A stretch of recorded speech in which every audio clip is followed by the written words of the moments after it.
We're going to start now. So thank you for coming, everybody. My name is Terry Welsh, president of the Banning Ranch Conservancy. Before we go any further, some Zoom basics.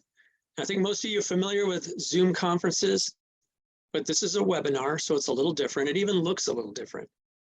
And for one thing, you're going to be muted and your video is going to be closed off. You're only going to see the three panelists in our presentation. Now, if we've been taking questions, I think up till Friday, and we're going to be addressing these during this presentation. But if you have any questions, you can still ask them during the presentation. If you go to the question and answer icon at the bottom and click on it, a window will come up, and you can put your question in there. And I think we're going to have some time at the end of this presentation to answer some of those questions. The other thing is, if you need closed captioning to improve your experience in this webinar, there is a caption icon at the bottom, and go ahead and click on that and check your language. We're not going to have a chat feature during this presentation. One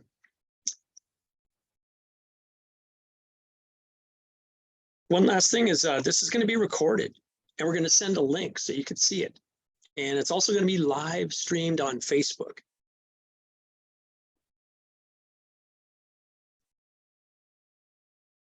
So the way it's going to work is we're going to talk about what's been accomplished, what's going to come next, and then we're going to talk about our peer program. And I'm going to start off with what's been accomplished. And I just want to say it's a real honor and blessing to be with so many members of the Banning Ranch family. My name is Terry Welsh. I'm president of the Banning Ranch Conservancy.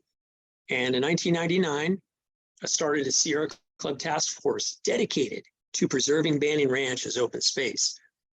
And we were literally on the cusp of seeing that dream become real. And needless to say, the last 20 years has been intense. But we're mainly here to talk about what comes next. And I can tell you, it's going to be equally intense, and it's going to require a lot of people working together.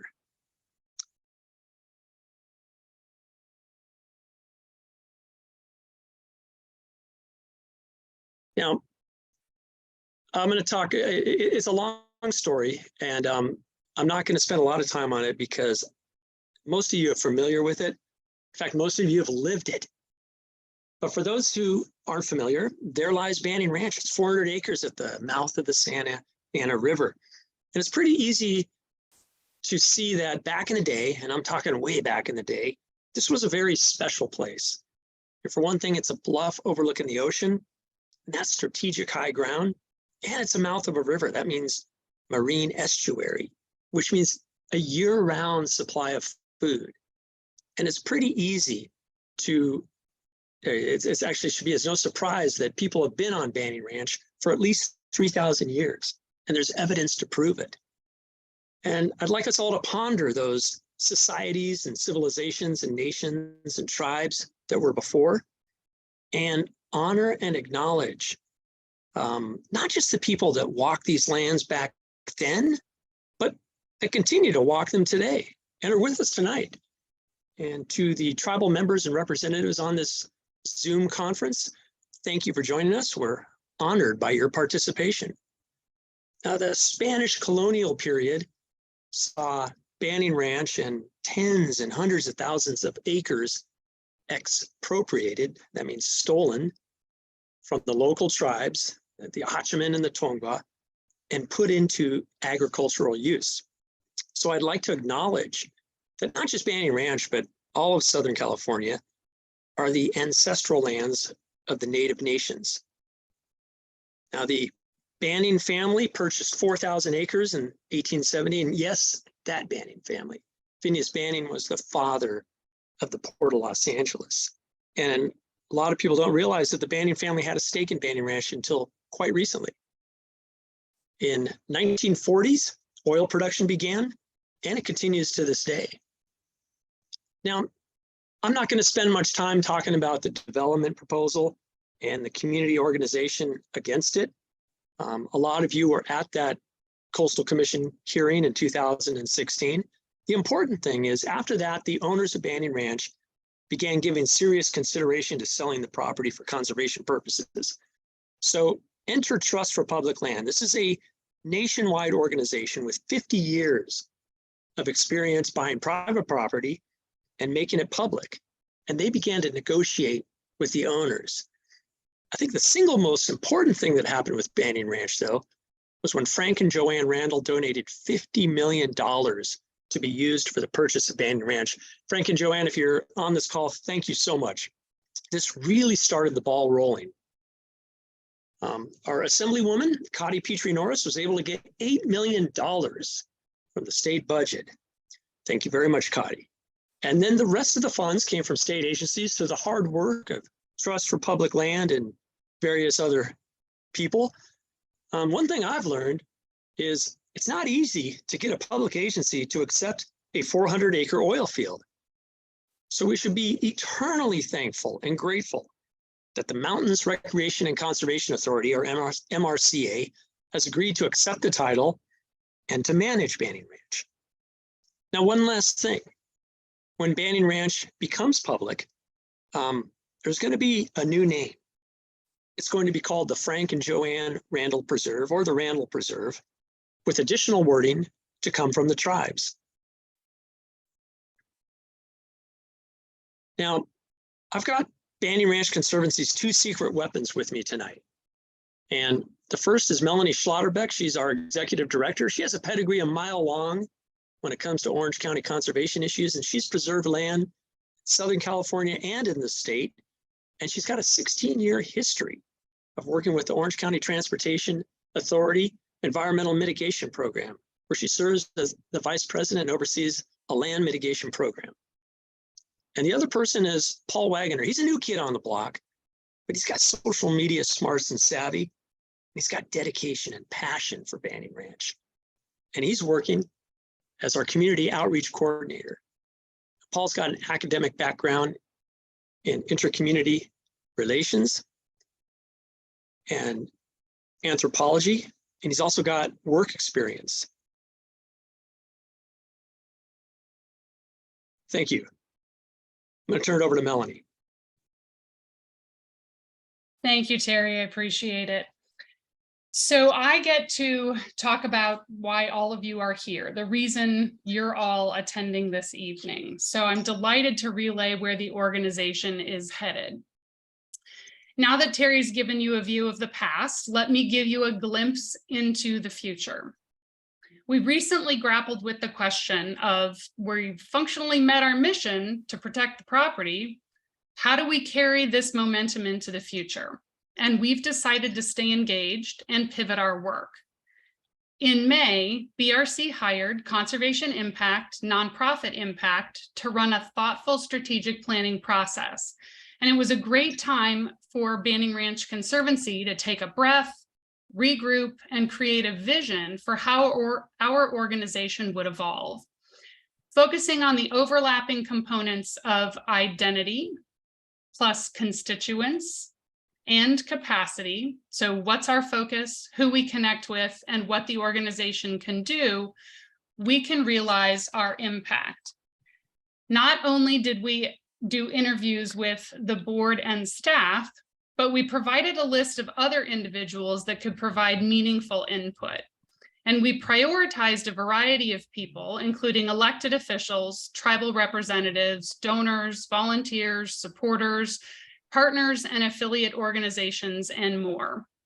Then in August, the board held a weekend retreat to review the findings and talk about priorities. What is very clear is that we need to shift who we are, what we do, and the approach we take. As you heard from Terry, for the last 20 years, we've been in fight mode, and we now need to transition more into a collaborative mode. This means an adjustment in how we operate, how we think, how we solve problems, how we budget, how we expand our board and staff, and more. So the implications are wide-ranging.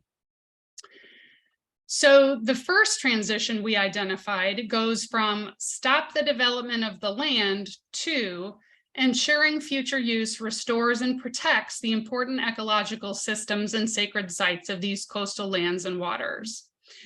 You'll notice the expansion simply from a focus on one property to the suite of lands and waters in and around the mouth of the Santa Ana River.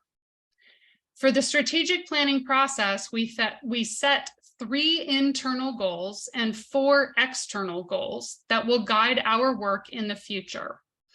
We see our goals as an opportunity to grow a garden of supporters, resources, and partners. Our internal goals require the organization to shift its mindset, practices, and processes to operate as a more mature nonprofit with a strong governing board to support a growing organizational capacity with improved communications and reliable funding.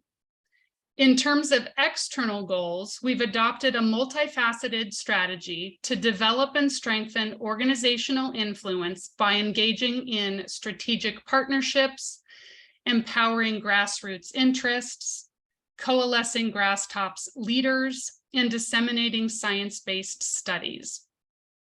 Let's look at each of these goals individually so I can further define what we mean when we grow our garden. So communications is first. We want to provide regular, timely communications with an emphasis on the organization's goals. We will be focused on how, what, and to whom we are communicating. One immediate need is updating our website and then hiring a communications-focused staffer to help integrate our brand with new communication materials, such as emails, social media, and collateral material. Next, let's look at funding. We are expanding organizational support through new avenues that allow new staffing and new programs. We're also expanding our fundraising efforts to include a more diverse funding base that includes private and public philanthropic gifts and grants. This month, we're rolling out a new planned giving program. The third internal goal is board development. We're transitioning from a founding board into a governing board to allow for organizational growth and maturing. We're outlining skill sets and experiences that we need to fill board roles. And we plan to expand our board through a recruitment process that diversifies our board both in professional and personal experiences, and that also includes improving representation from community members that aren't presently represented on our board. For example, Indigenous people of color, LGBTQIA, residents from disadvantaged communities, veterans, and the disabled community. So now let's look at the external goals, which focus on the outward-facing intention to broaden who we are, who we work with, and what we strive for. The first external goal is partnerships. We're working with partners to help them connect to the community and ensure stakeholders are informed about upcoming planning processes. We have strengthened and are building strategic partnerships with entities like the new title holder, the Mountains Recreation and Conservation Authority, Native Nations, and nearby nonprofits. Next is grassroots. We are listening to understand how and where the needs and interests of grassroots stakeholders overlap with our priorities and facilitate grassroots action.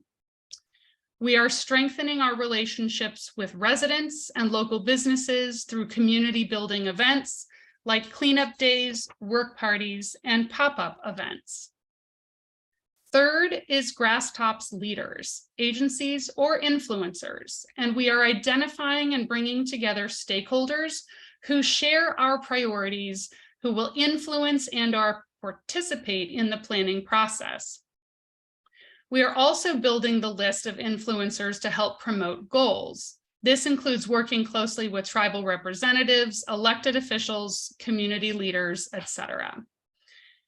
Finally, science and data are both important to us, and we're ensuring that everyone involved in the decision-making has easy access to important data and studies to enable informed decisions. To support our objectives, the coastal lands and waters, we are focused on best available science, This includes pulling together and making accessible the historical biological surveys that serve as a benchmark for future studies. You can see we have some serious work ahead tending to our garden of goals. The foundation has been built over the last 23 years, and this strategic plan sets the organization up for its next phase. Some of the whys behind this work include looking at the larger landscape. Whatever happens in Talbot Regional Park influences the Randall Preserve. What happens in the Pacific Ocean impacts the Army Corps and Huntington Beach wetlands, and so on. Our landscapes are interconnected. Our aim is to look at the landscape holistically instead of in a piecemeal fashion. The Randall Preserve includes important habitats of coastal sage scrub, historic and contemporary freshwater emergent wetlands, freshwater ponds, one of 2 federally recognized vernal pool complexes in coastal Orange County, and 18 sensitive, rare, threatened, or endangered species. Protecting the habitat and the species of diversity on the property is and always has been a priority. We want the utmost care of these living landscapes, and we know that is a concern many of you share with us. MRCA and TPL negotiated legally binding agreements that protect the biodiversity, the plants and animals. Also, getting people on the land, even if it's neighboring land, builds an understanding of the land, an appreciation, a love, and eventually changes behaviors through the development of a land ethic. This love and respect of the land eventually translates to all interactions in natural areas. This benefits all protected lands, not just the ones here at the mouth of the Santa Ana River. Foundational to the Randall Gift and the Coastal Conservancy funding is the requirement for public access and recreational opportunities. We do not want to see the preserve fenced off and closed to the public. Instead, we see this land as an important avenue for educating the community and public at large to begin stewardship and restoration work, engaging the tribes and providing access to nearby disadvantaged communities. What I've outlined provides an overview of our new strategic plan goals and priorities for the organization. I know it's a lot to digest. There are many ways to meet these goals and different avenues for achievement. The reality is that some of this is new to us, and we will be learning as we go. We know that we will need to be flexible and even willing to shift goals as things unfold. So I ask for grace and patience, as sometimes we will need to think things through a little bit longer to weigh how a decision can and will impact other goals, partners, and the land. We're committed to learning, to inclusivity, and to affecting change. We've actually already begun the transition of building new partnerships and expanding existing ones. For example, we have a trusting and solid relationship with MRCA, the new property owner. We've been developing this relationship for the last 18 months. BRC has now also started a relationship with the city of Costa Mesa to begin programs at Fairview Park. More on that later. And we recently reached out to OC Parks regarding Talbot Regional Park as well. A lot of local restoration needs have been identified, prioritized, and some funded. We're ready to work, and we know you are too. I'll talk about community involvement at the end. So while some experiences may be new, the reality is many of the relationships have already had the foundation set, and we are building the next level of trust and partnership. So let me transition over to the purchase of the land. The property is being acquired through a variety of funding sources. That said, there are 4 key requirements for the property. These include species and habitat protection, public access or recreation, tribal engagement, and low-cost coastal accommodations or camping. The land itself is now called the Randall Preserve. The Mountains Recreation and Conservation Authority, or MRCA, will be the new title holder and land manager when it closes escrow, sometime before the end of the year. Its mission is to complement the work of other agencies protecting land in the Southern California mountains by using its unique abilities to acquire and improve open space and parkland, afford environmental education opportunities, and provide stewardship for a wide variety of public park and open space amenities. MRCA was formed in 1985 as a Joint Powers Authority, or JPA. The Joint Powers part refers to the established partnership between the Santa Monica Mountains Conservancy and two local park agencies, the Conejo Recreation and Park District and the Rancho Simi Recreation and Park District. These combined creates the JPA called MRCA. So MRCA actually already manages more than 75,000 acres of parkland across Southern California. Its skill sets include operations, ranger services, fire prevention and protection services, outreach, and community-based planning. MRCA already owns protected lands in the Orange County area, including lands adjacent to Chino Hills State Park, and it manages the Puente Hills Preserve near Whittier. MRCA will handle the day-to-day activities on the Randall Preserve and has committed to being the interim steward. It would be speculative of us to guess what may or may not happen in the future with regards to who will steward after MRCA, or if at all. At this time, the focus is still on preserving the property, which should be done again before the end of the year.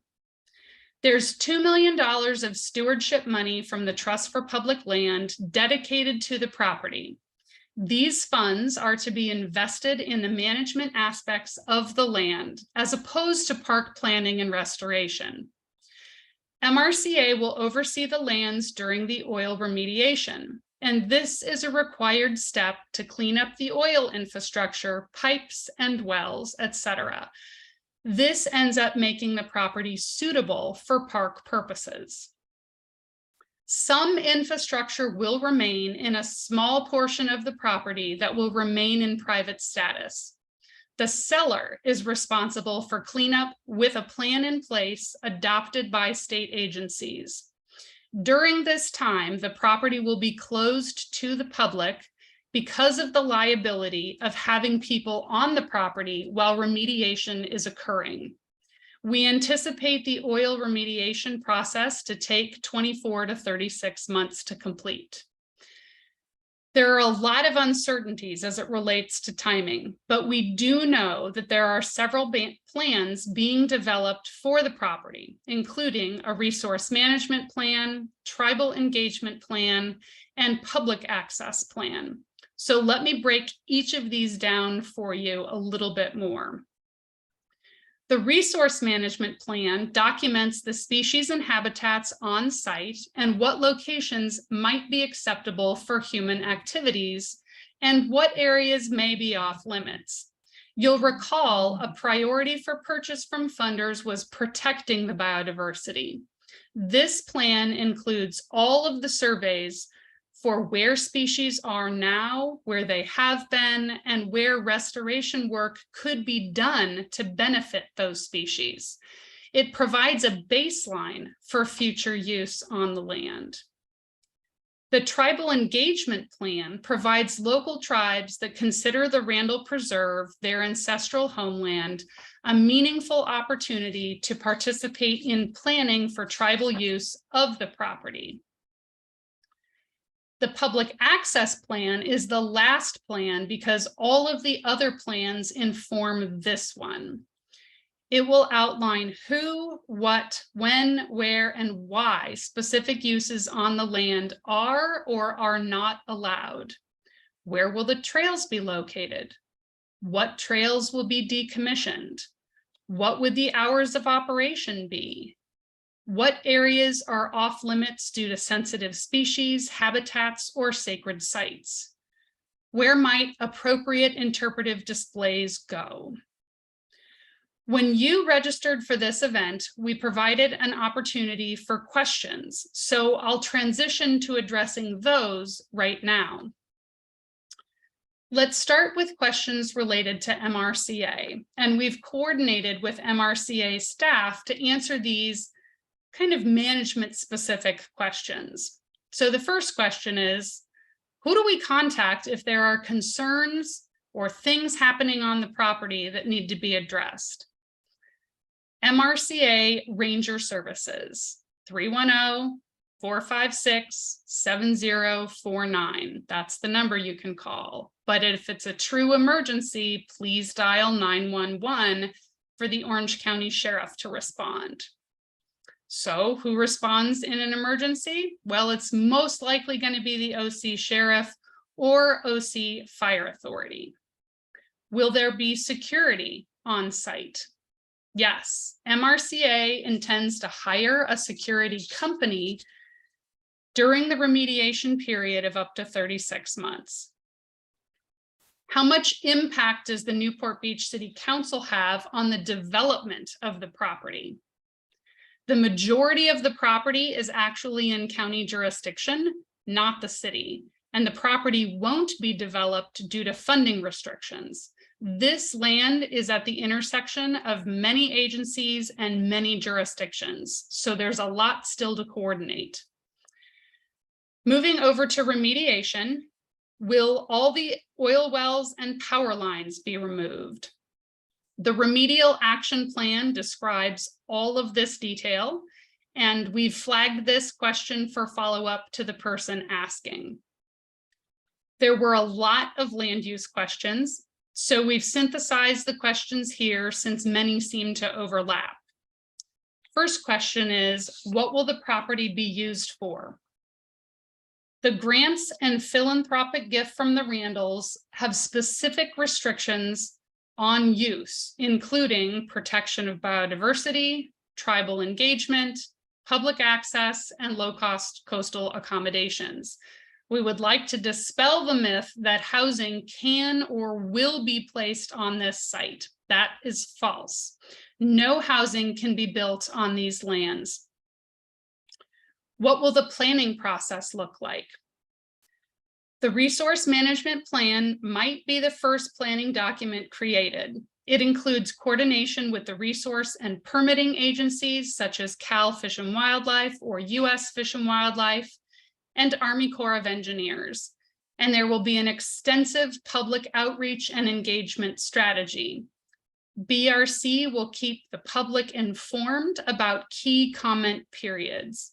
This process will inform where it is and isn't appropriate to have certain activities. What's planned for the site in terms of new buildings? Too early to know, but the funding restrictions and grant deeds set parameters that need to be followed. The planning documents will also set the standards for the potential areas anything can occur in. Therefore, there are no plans you can view, but you can check out Google Earth to see where existing structures are located. And MRCA has already reviewed on a case-by-case basis each of those buildings. So what's the plan for restoration? What stays? What goes? What's the timeline? That also is too early to know, but the resource management plan will outline what areas have the potential need for restoration. We know there will be a lot of opportunity on site. There are also no specifics on the types of habitats or locations, as no plan has been drafted, presented, or fully funded yet. The remediation will take 2 to 3 years, and during that time, BRC hopes to work closely with MRCA on the planning efforts and the future restoration opportunities. But again, nothing will begin on the restoration front until after the remediation concludes, so that is about 3 to 5 years out. There was a question about fencing and berms. Those will be evaluated, but again, nothing will occur until after remediation concludes. We urge the commenter of the stormwater infiltration system to submit this comment during public comments, which will be during the resource management plan, but it's too early to know what is or isn't possible on the land. What plans are in place to protect archaeological sites? These sites will be noted in the resource management plan and maybe also in the tribal engagement plan. At this point, MRCA knows that it will protect all archaeological sites as required by law. We've also synthesized the access and recreation questions. So what about access? What kinds, when, and where? No public access will be available until after the remediation is complete and the work is accepted by the Regional Water Quality Control Board. The public access plan will determine the types of recreational uses allowed, where they will be allowed, and when they will be allowed. Therefore, it's too early to know the details right now of the recreational uses, except that they will be passive, like hiking or bird watching, versus active, like soccer fields or baseball fields. And this again is because of the grant agreements. What will be evaluated? Well, the access locations, the preserve hours, whether leashed dogs can be on the site or not, what trails get decommissioned, where any potential parking may be located. MRCA has extensive experience in low impact camping, and this includes knowing the types and locations of lighting, spacing of campsites, how to do cold camping, the proximity of campsites to vehicles, ADA compliance, and they will use that knowledge to inform this component of the public access plan. Where are the access points to the property going to be?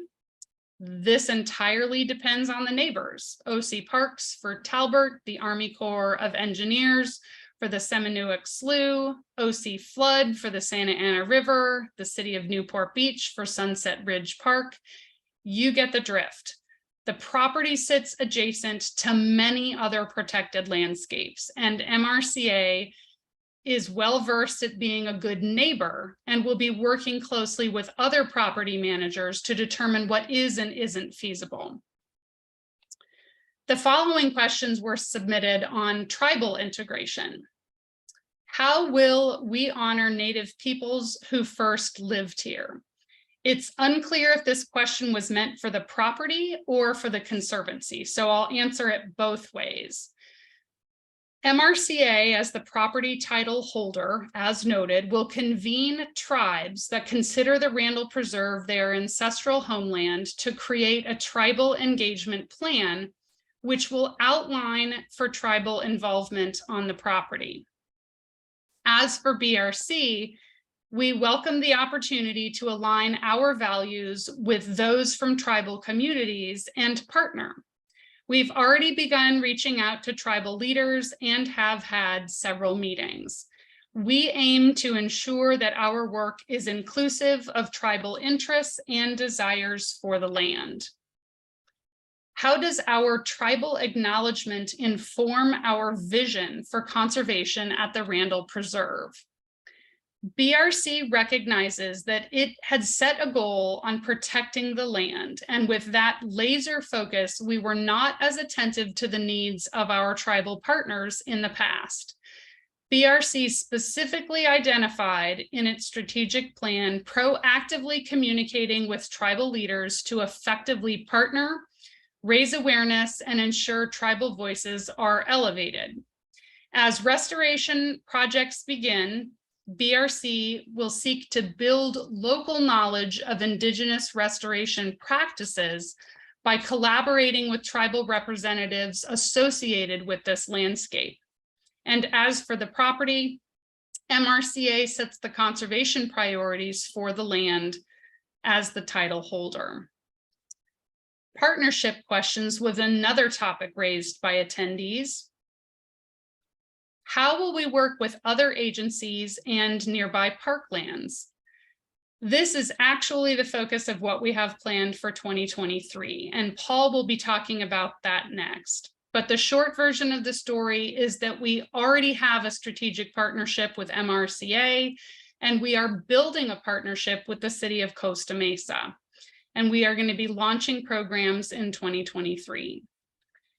Calls and conversations have also been made to many other neighboring property managers, and relationships are beginning or advancing there.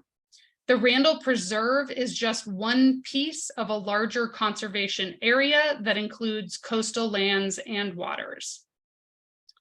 The best way to partner with BRC in the future is, well, reach out. Let's have a conversation and determine if our values align and where our organizations can support and uplift each other. We've had conversations with agencies, tribes, community groups, residents, and more. There's a lot of work available in this geography. So if you're interested in chatting, send me an email to set up a conversation. ED as an executive director at BanningRanchConservancy.org. We also had a question about how this project helps with 30 by 30. And for those of you that don't know, 30 by 30 is an international, national, and statewide effort to protect 30% of lands and waters by 2030. Protecting the Randall Preserve helps achieve 30 by 30 through acquisition. Other 30 by 30 goals include building climate resilience, protecting biodiversity, and ensuring equitable access to the landscape. These topics are all front and center in our new strategic plan and program work. So turning to community involvement, here's where you come in. Are there opportunities for the community to be involved? Yes, and Paul will speak directly to this in the next section. What's our timeline for education, volunteer, and restoration programs? Paul will again dive into this in just a moment, but we're getting started in 2023, and we're actually planning the dates this month for those community work days. And I have one more really exciting announcement before I pass the presentation over to Paul. Because so much needs to be done to help the Randall Preserve in this next phase, BRC is committed to finding, creating, and applying for funding. To this end, we've been applying for a lot of grants these past few months, and while many of them are still in review, one of them has been decided. Over the summer, the National Fish and Wildlife Foundation had a grant solicitation for the National Coastal Resilience Fund. Yesterday, it was publicly announced that BRC was awarded $500,000 for the Randall Preserve planning. I'll reiterate that getting these plans in place is essential to getting people on the land. We also need to raise $1 million for the remainder of the planning. In short, this grant funds two plans, the Resource Management Plan and the Coastal Resilience Plan. And we are required to leverage these funds through matches. So again, we need to raise $1 million for the remaining planning work. You can imagine that we will be rolling out another fundraiser and grant writing campaign for this work. And of course, we will be closely coordinating with MRCA to implement this planning grant. Since this is hot off the presses, though, we're going to share more about it next year. So at this point, I'd like to pass the presentation on to Paul, and he's going to tell you about our volunteer work for 2023.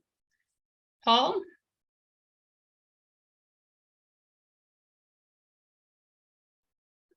Hello, everybody. Paul here. I don't know if you can see me or not. Let's see here. Maybe you can. Melanie, your presentation went away.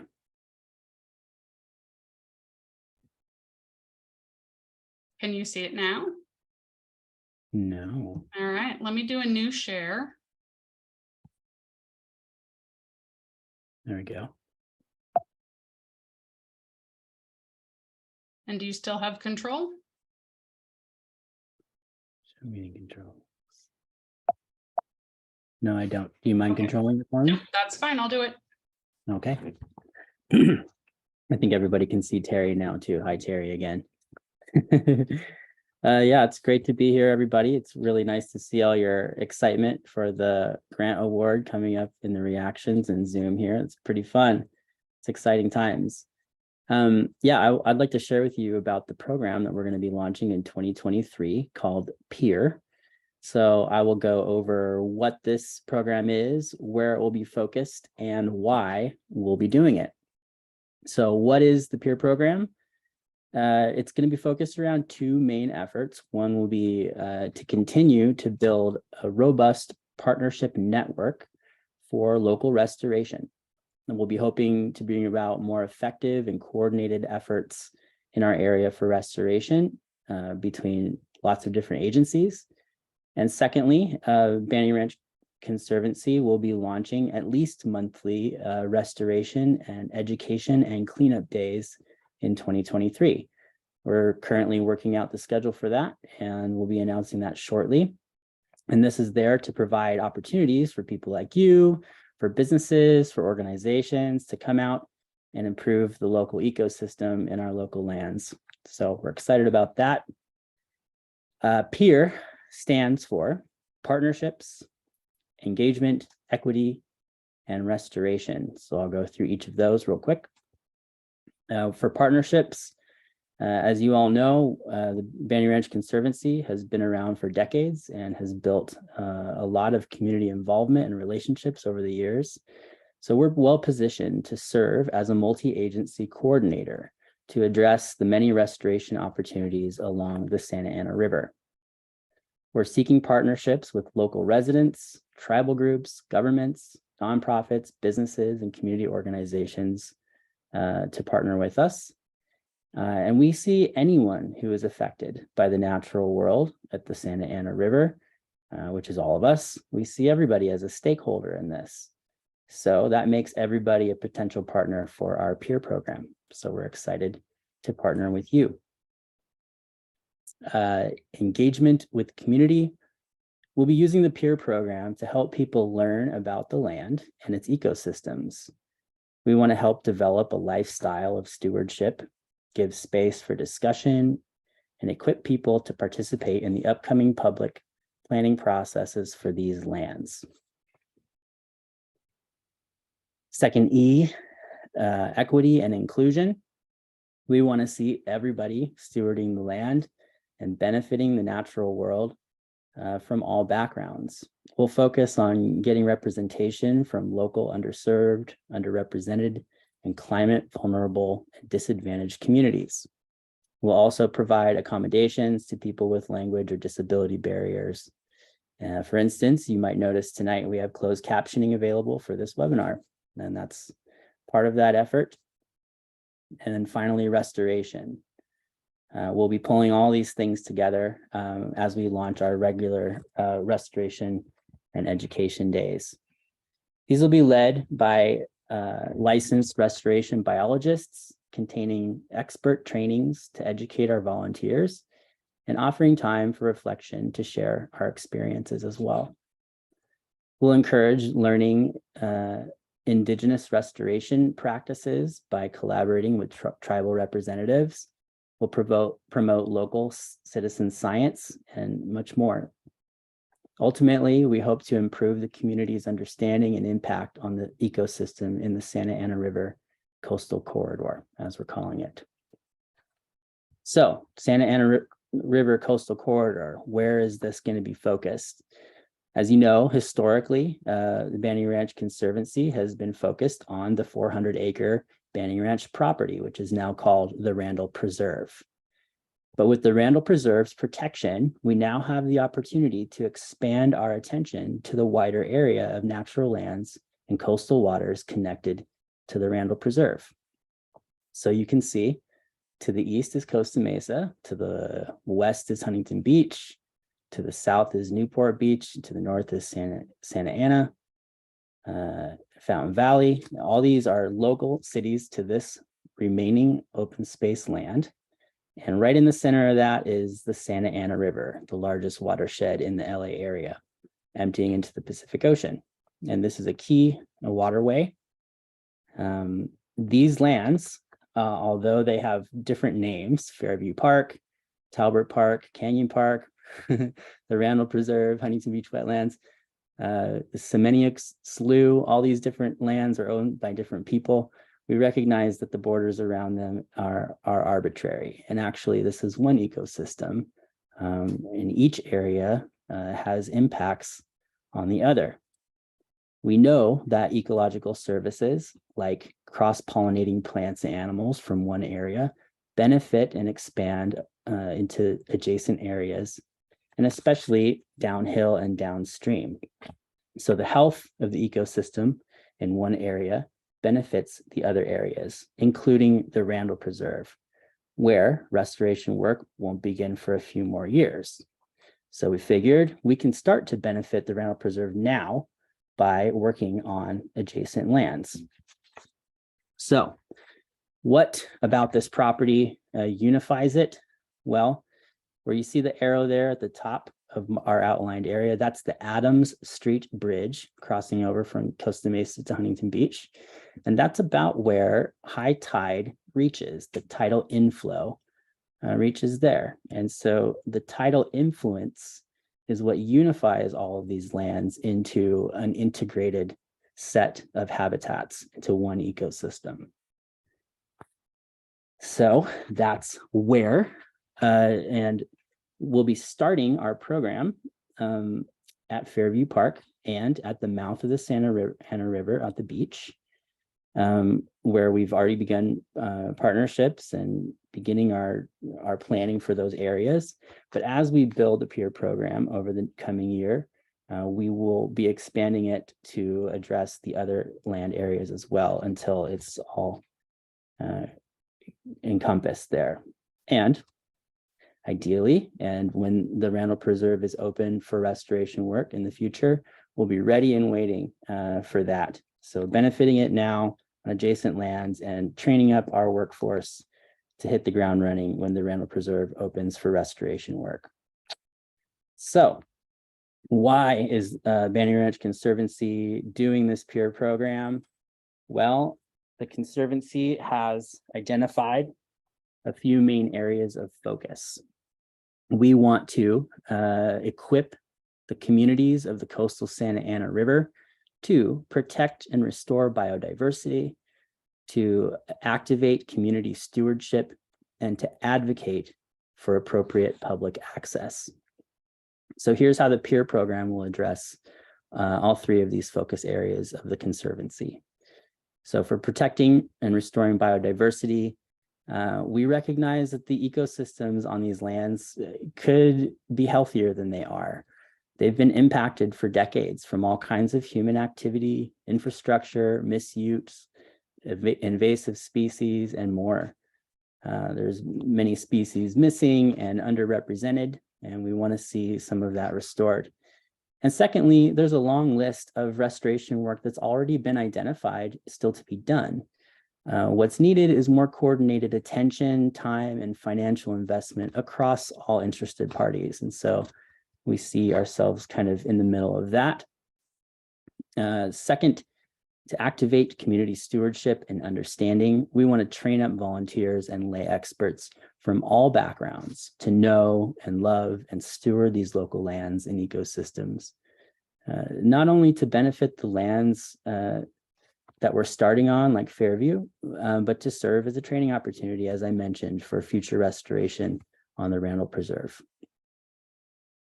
There are many organizations and volunteers already working in Fairview, Huntington Beach wetlands, and other areas in this region.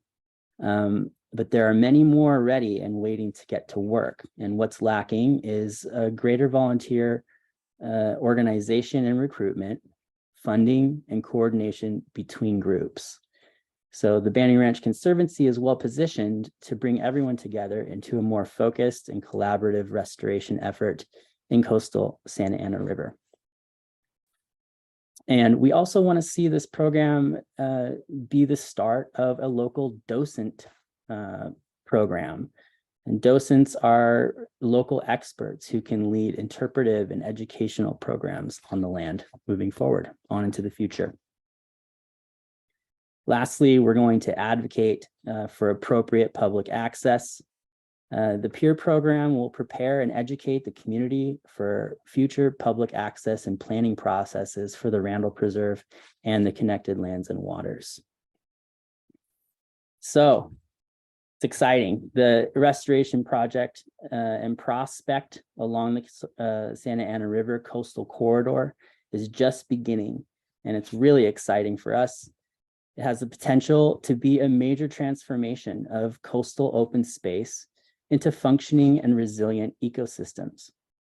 We like to look at what has been happening on neighboring lands like the Upper Newport Bay, Huntington Beach wetlands, and the Bolsa Chica wetlands.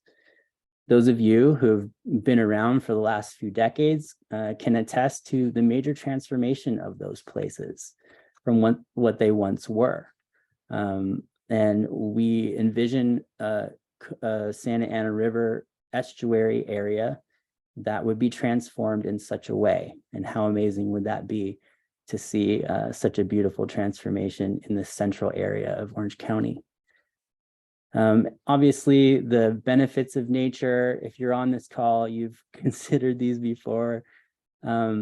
We want to invest, and we ask that you invest in the many benefits of nature, including better human, mental, emotional, and physical health, decreased pollution, carbon absorption, sea level rise absorption, a healthier ocean, and many, many more. So for the peer program, the seeds are planted. We've begun our partnerships and our funding. Both are well underway. We're leveraging the Conservancy's many existing connections to expand our partnerships and submitted numerous grants to help us launch the peer program. We'll be hearing soon whether these grants were awarded, and we'll definitely keep you posted about that. And we're also looking to match the funds from the grants through donations from people like you to expand this program and to make it a reality. So we need you. We need you to help us financially and practically by getting involved. So you can partner with us financially by investing in the land and its ecosystems, and through inclusive knowledge by giving to the Banning Ranch Conservancy. Even better, monthly donations are greatly appreciated because it helps us understand where our funds are coming from with more predictability and stability. And so we ask that you give and also get involved yourself or involve your organizations that you're a part of. Maybe your business or your workplace, your HOA, any organization that you're a part of can get involved in this. And we'd love to have you. And of course, you as individuals as well. For businesses and schools and other organizations, this is a great opportunity to get exposure for your organization as well, to give back to nature, to the community, and to retain your clients and employees as well, because this is becoming more on the radar for employees and customers, how a business is giving back. So if you would like to become a peer volunteer, if you would like to involve your organization, please contact us anytime. We'd love to talk with you. So we're so excited. We're thankful for you to be here to hear about the peer program and the future of Banning Ranch Conservancy. And I hope you will support us in the future. And I'll pass it back now to Terry, who will take us to the end here. I'm trying to unmute him. There he goes. Thank you, Paul. And thank you everybody for joining us tonight. And especially thank you from the bottom of my heart for all the support you have given us through the decades. It has made all the difference in the world. Now, if we've learned one thing tonight, it's that the work of the Banyan Ranch Conservancy continues. And we're in that end of the tax year period. I would just beg and plead and ask, please consider giving us a generous tax-deductible year-end donation. And you can take a picture of that figure on the screen right now. We also have a website you can go to,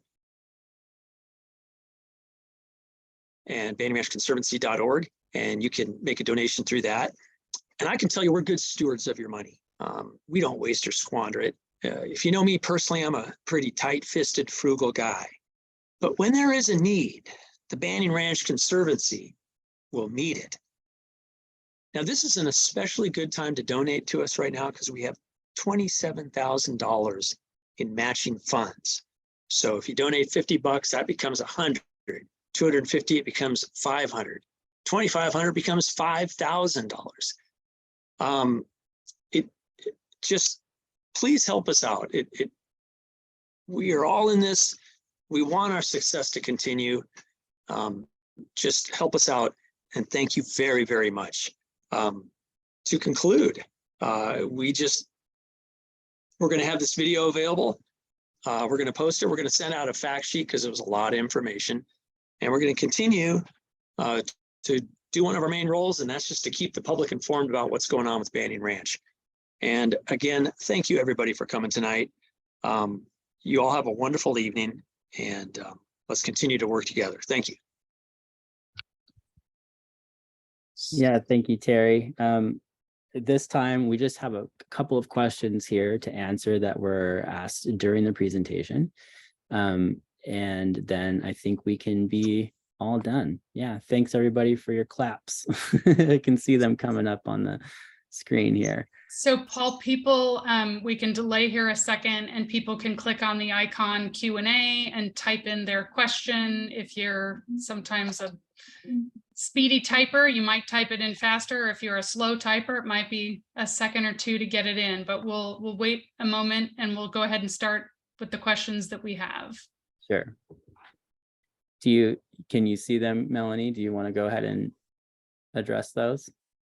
Sure. So one question is about the permits for the restoration work. That's a really good question. There are a lot of agencies that need to be involved with permits. A couple that come to mind would be California Fish and Wildlife, U.S. Fish and Wildlife, and the Army Corps of Engineers. We may also need something from the Santa Ana Regional Water Quality Control Board. So it's a lot of work and a lot of agencies.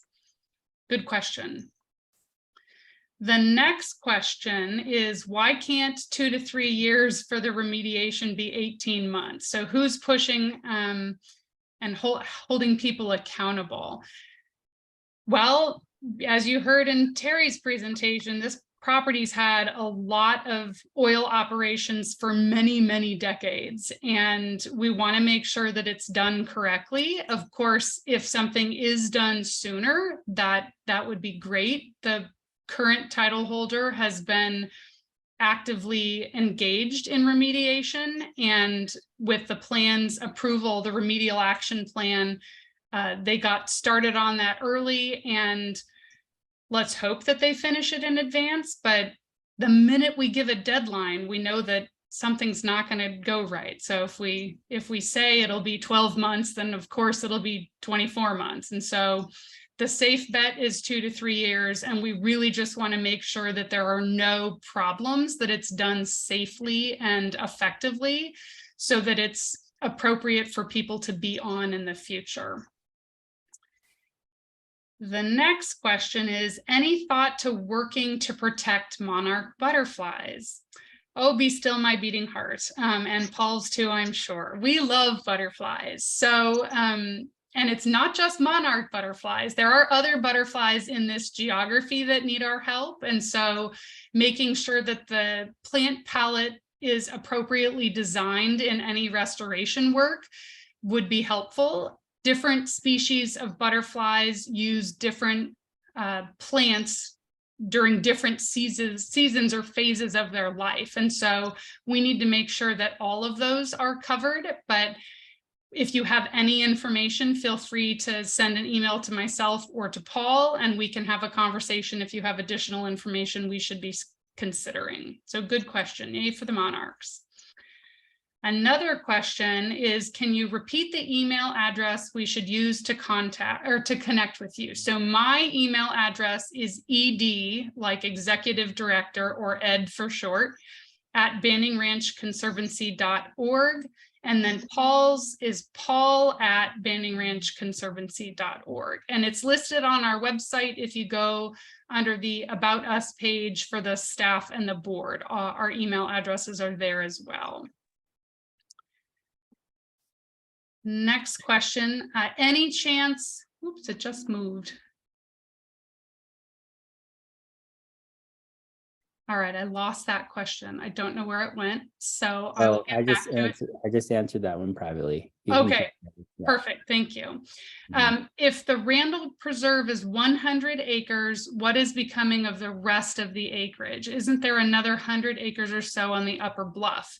So the entire property is 401 acres, and 387 of them are going to be protected. 14 acres will remain in private ownership with the oil operations on it. Let's see if I can move out of the way, kind of right behind where my head was.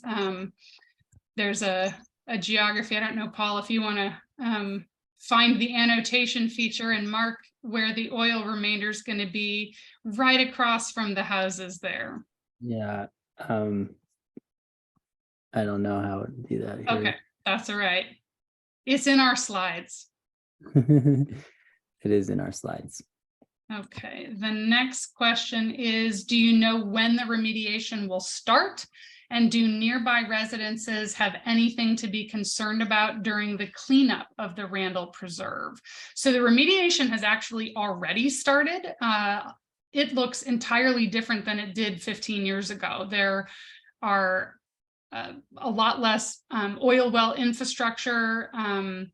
The grasshoppers, as some people call them, those have been removed, and they're really focused on capping the oil wells and removing some of that unnecessary and unneeded stuff at this point. So the property residences around, no, I don't think you have anything to be concerned about. The Santa Ana Regional Water Quality Control Board has approved the remedial action plan, which sets the standards for how remediation will occur, what the sign-off requirements are, and our ultimate goal, because as many of you know, in the environmental field, we live in a world of acronyms. We want the NFA letter, the no further action, which means that the individuals responsible for cleaning up the property have met the standards required by law.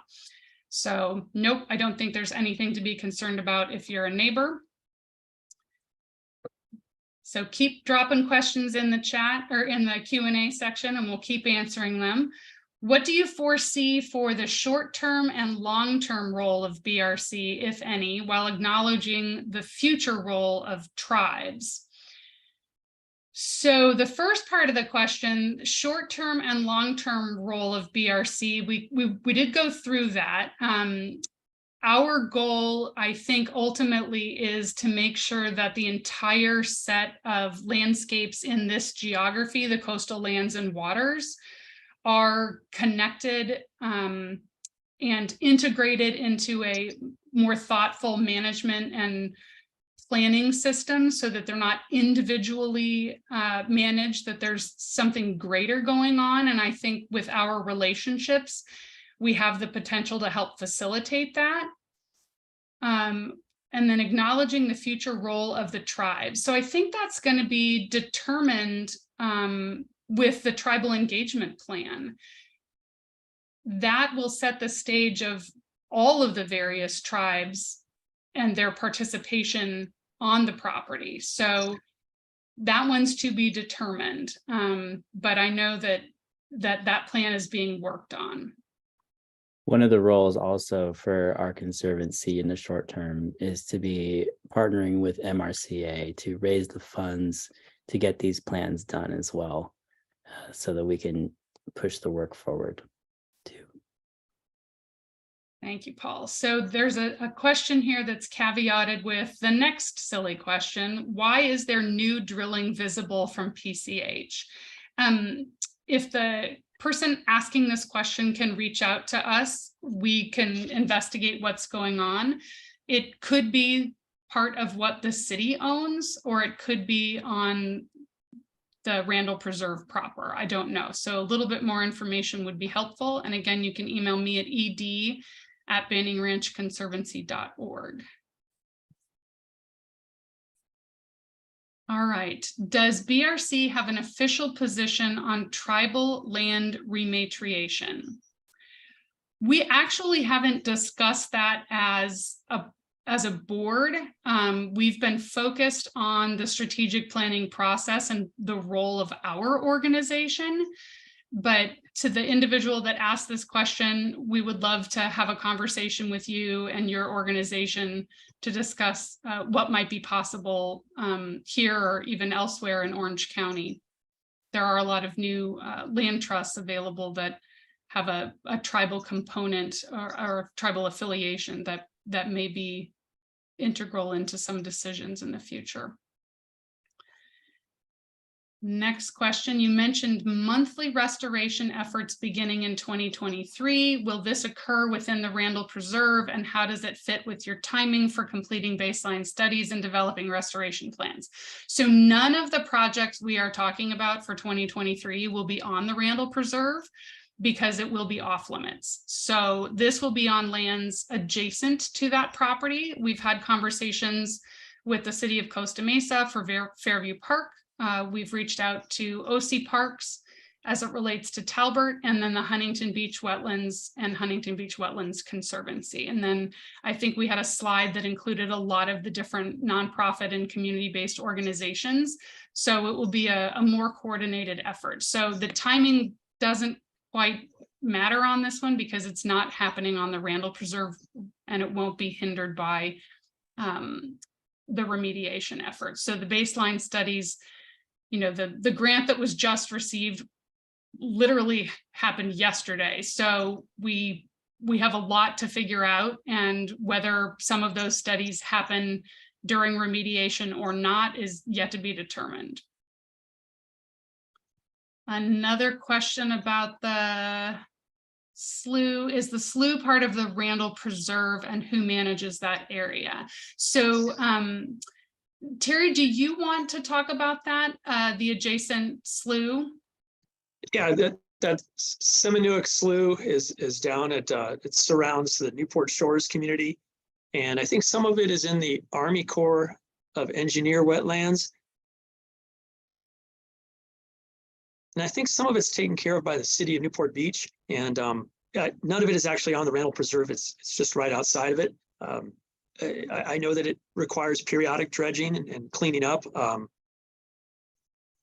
That's what I know of it for starters. And I don't know of any additional plans for that area. Do you?